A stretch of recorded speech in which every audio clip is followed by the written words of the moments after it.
ফটোখিনি দেখিয়ে গম পাব আমি এডোখৰ বহুত ধুনীয়া ঠাইলৈ মানে এখন ৰিসৰ্টলৈ ফুৰিব গৈছিলোঁ 2টা ৰাতিৰ কাৰণে। সেইখন মহাৰাষ্ট্ৰৰ ভিতৰতে, অৱশ্যে অলপ দূৰ হয়, মহাৰাষ্ট্ৰৰ পৰা অলপ দূৰ মানে যাব লাগে। তো ইমান ধুনীয়া নহয় ঠাইখিনি।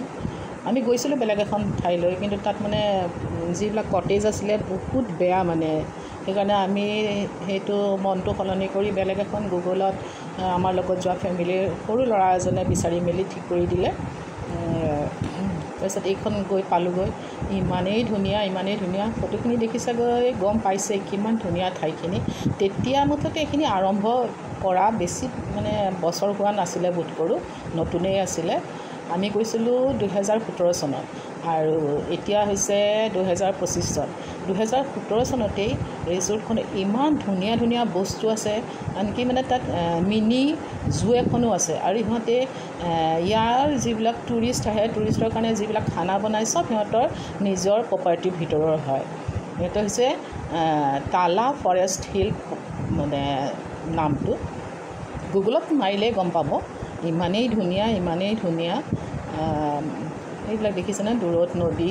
সিহঁতৰ মানে প্ৰপাৰ্টিটোতে মাছৰ পৰা আৰম্ভ কৰি ছাগলী মাংস, মিছা মাছ, পুখুৰী আছে, ট্ৰেকিং কৰিব পাৰে, চাইকেল আছে, চাইকেলিং কৰিব পাৰে। আমি এইটো ৰুমত আছিলোঁ, এইটো হৈছে গ্লাছ হাউচ। সিহঁতৰ তেতিয়া গ্লাছ হাউচ এটাই আছিলে, আৰু এইটো মানে যথেষ্ট দাম হয়। তেতিয়া পাৰ নাইট সিহঁতি 30,000 লৈছিলে নেকি, কিন্তু আমাক লাগিছিলে 2 ৰাতিৰ কাৰণে। আমি বিচাৰোঁতে মেলোঁতে আমাৰ অলপ টাইম হ'ল, গতিকে আমি গৈ পালোঁগৈ আবেলি। গতিকে মানে কি 2টা ৰাতি থাকিবলগীয়া হ'ল। এইটো কাৰণে মানে সিহঁতি কৈছে যে এইটো যেতিয়া ছিজন হয় 25 ডিচেম্বৰ, 1 জানুৱাৰী বা কিবা ফেষ্টিভেল থাকে, তেতিয়া বহুত আগতেই বুকিং হৈ যায়। তেতিয়াই সিহঁতে 2017 চনত এটা নাইটত সিহঁতি 50,000 কৰি লয়। কিন্তু আমাৰ ইহঁতৰ ইমান পইচা দিয়া আমাৰ সামৰ্থ্য নাই, গতিকে 3টা ফেমিলি মিলি এইটো গ্লাছ হাউচটোৰ ভিতৰতেই 3টা ফেমিলি থাকিব পাৰি। এটা আণ্ডাৰগ্ৰাউণ্ড আৰু মাজৰটো হৈছে ডাঙৰ, তাত মানে কিটচেনো আছে, তাৰপাছতে মানে ফাংচন কৰিব পাৰি। আৰু ওপৰত এটা চিৰি দি পেলাই ওপৰত এটা গৈছে, সেইটোত মানে আৰু এটা ফেমিলি থাকিব পাৰে। 3টা ফেমিলি ধুনীয়াকৈ থাকিব পাৰে, মানে খুব সুন্দৰ হয়। আমাৰ ভিডিঅ' আছে, ভিডিঅ'বিলাক পিছত চালে ধৰিব পাৰিব। এইখিনি তললৈ নামি যাব পাৰি, আৰু ইমানেই সুন্দৰ নহয় ঠাইখিনি। আৰু সিহঁতে মানে কি, যেতিয়া সিহঁতে আমি এণ্ট্ৰি কৰোঁতে আমাৰ গাড়ী তলতে ৰাখিছে সিহঁতে, আৰু তলত ৰাখিয়ে গোটেই ফৰ্মেলিটি পূৰা কৰাৰ পাছত সিহঁতৰ নিজৰ গাড়ীৰে আনি ওপৰত দিছেহি আমাক এই গ্লাছ হাউচটোত। আমি মানে লাকিলি 2টা ৰাতিৰ কাৰণে 45,000 দিবলগীয়া হ'ল, 3টা ফেমিলি মিলি পেলাই।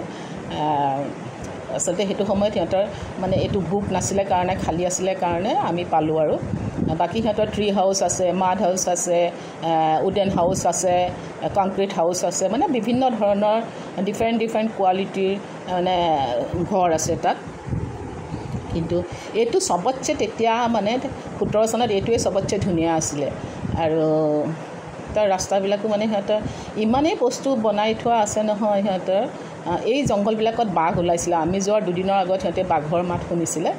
কৈছে যে সাৱধান, আপোনালোকে অকলে কোনো বাহিৰলৈ নোলাব। 2 দিনৰ আগত বাঘ ওলাইছে ইয়াত।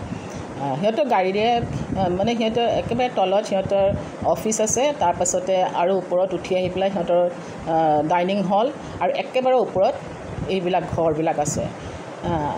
তাৰপাছতে সিহঁতৰ গাড়ীৰে অনা নিয়া ব্ৰেকফাষ্ট, লাঞ্চ, ডিনাৰ চব কৰিবৰ কাৰণে সিহঁতৰ গাড়ীৰে এই ছাগলীবিলাক সেয়া সিহঁতৰ মাংসৰ কাৰণে বোধ কৰি এইবিলাক ছাগলীয়ে ইউজ কৰে, গাড়ীৰে অনা নিয়া কৰে।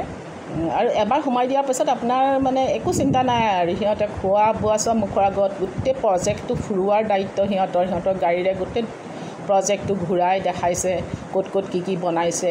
সিহঁতৰ নিজৰ হিষ্টৰিকেল মনুমেণ্টছ আছে, তাৰপাছতে পুখুৰী আছে সৰু এখন। সিহঁতৰ তেতিয়াই সৰু এখন আছিলে, জু আছিলে। তাত বিভিন্ন ধৰণৰ চৰাই, জীৱ জন্তু এইবিলাকো আছিলে। আমাক লৈ গৈছিলে তালৈ। তাৰপিছত আমি পুখুৰীত মাছ ধৰিছোঁ। এইবিলাক এইখিনি মানে এইকেইটা ৰুম আমাৰ মানে গান, হুলস্থুল, আৰু সিহঁতৰ মানুহ আহিও ৰাতি ডিনাৰ কৰিবলৈ মাতি নি সিহঁতৰ মানুহ আহিও ইয়াত জইন কৰিছিলেহি। চব মানে এতিয়া ডিনাৰৰ কাৰণে চব সাজু হৈছে কোনোবাই গান গাবলৈ এইটো ওপৰলৈ উঠি যায় 3 নম্বৰ ফ্ল'ৰটো মানে ইয়াত ওপৰত থাকিব পাৰি তাৰপিছত ইয়াত ভাত মানে ডিনাৰ এই কিটচেন হয় আপুনি নিজে কোনোবাই বনাই খাওঁ বুলি ক'লেও নিজৰ ইচ্ছাৰে কিবা বোলে বনাই খাওঁ এই চাইকেলিঙৰ কাৰণে হেলমেট আছে ইষ্ট্ৰি চব বস্তু আছে মানে লকাৰ আছে কিবা মানে গহনা গাঁঠৰি কিবা বস্তু থ'বলৈ হ'লেও মানে সিহঁতে লকাৰো ৰাখিছে সিহঁতে তাৰপাছতে কেৰম বৰ্ড ইনড'ৰ গেমছৰ কাৰণেও বস্তু আছে আউটড'ৰ গেমছৰ কাৰণেও বস্তু আছে সেইটো আৰু মিউজিক ছিষ্টেম ডাঙৰ এইটো আমি ওপৰলৈ উঠি যোৱা আমি তলত আছিলোঁ আমাৰ ওপৰলৈ উঠি যোৱা ৰুমটো এইটো টিকলাটো ঘূৰি ফুৰিছে এয়া কাপোৰ চেঞ্জ কৰিছে ডিনাৰলৈ যাবলৈ আৰু এইটো আমাৰ ৰুমটো মানে আমি তলত যিটো আণ্ডাৰগ্ৰাউণ্ড গ্লাছ গোটেই ঘৰটোৱেই গ্লাছ হয় এইখিনি চব গান বাজনা কৰি ইমান ফূৰ্তি কৰি আছে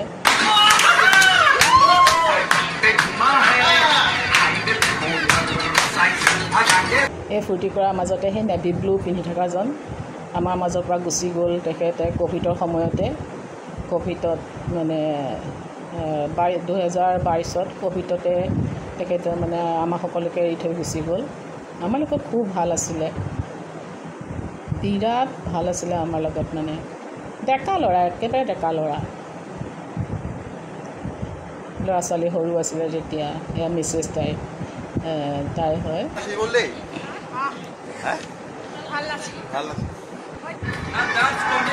ইমান ফূৰ্তি চূৰ্তি কৰি থাকে নহয় এই গুচি যোৱাৰ পৰা আমাৰ ফুৰাই বন্ধ হৈ গ'ল ক'ৰবালৈ যোৱা মেলা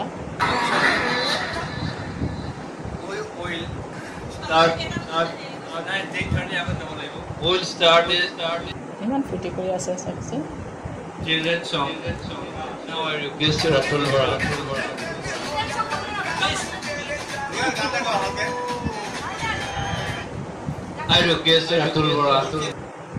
আমি 3টা পৰিয়াল গৈছিলোঁ 3টা পৰিয়ালৰ ভিতৰত আমি দুহাল আৰু এই ইহঁতৰ ল'ৰা ছোৱালীৰ সৈতে সিহঁতে 4টা টোটেল আমি 8জন মানুহ গৈছিলোঁ এইটো মাজৰ পৰ্চনটো সিহঁতৰ নিজৰ পুখুৰীত গৈ আমি মাছ ধৰিছোঁ